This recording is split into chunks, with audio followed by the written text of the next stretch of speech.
புரட்சியே இருக்குதா உணர்ச்சியே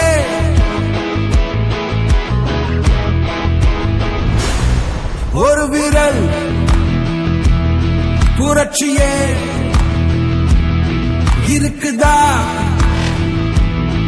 உணர்ச்சியே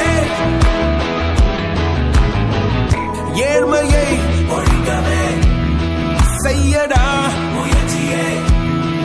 ஏழையை ஒழிப்பதே உங்களின் வளர்ச்சியா